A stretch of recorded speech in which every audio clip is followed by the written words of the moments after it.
अस्सलाम पाकिस्तान, ख़ास तौर पर शहरी सिंध के अवाम। मुल्क में इस वक्त एक बहुत संगीन सूरत हाल है।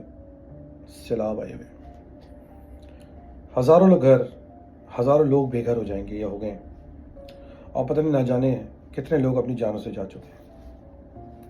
मगर एक सोच जो मुझे बार बार तंग कर रही है वो ये कि क्या ये जो तबाहकारी है ये रुकी जा सकती थी अगर हमने डैम बनाए हुए होते हैं। और ये जो इतना पानी, लाखों क्यूसेक पानी जो उन दरियाओं में भी आ रहा है जहाँ पे कभी पानी नहीं आता, कुछ हज़ार क्यूसेक से ज़्यादा, वो पानी सारा का सारा जो है वो बह के दरिया सिंध में ज़ाया हो जाएगा। अगर इस पूरे सिस्टम पे डैम बने होते तो शायद हमें ये दिन नहीं देखना पड़ता।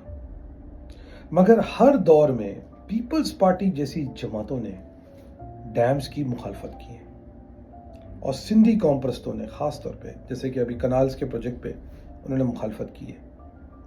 अगर ये प्रोजेक्ट्स तैयार होते तो आज इतना पानी हो जाता कि 2 साल भी अगर उनको ताज़ा पानी नहीं दिए जाते ना, काम निकल जाता।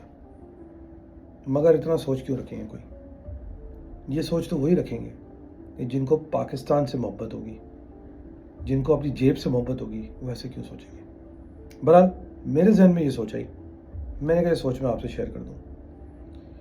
सोचें, पाकिस्तान को मज़ीद डैम्स की ज़रूरत है, मज़ीद कनाल्स की ज़रूरत है, मज़ीद वाटर रिजर्वायर्स की ज़रूरत है। कुछ वडेरों को चलता रखने के लिए हमें अपने मुल्क का और अपने पाकिस्तान का नुकसान नहीं करना चाहिए। पाकिस्तान जिंदाबाद।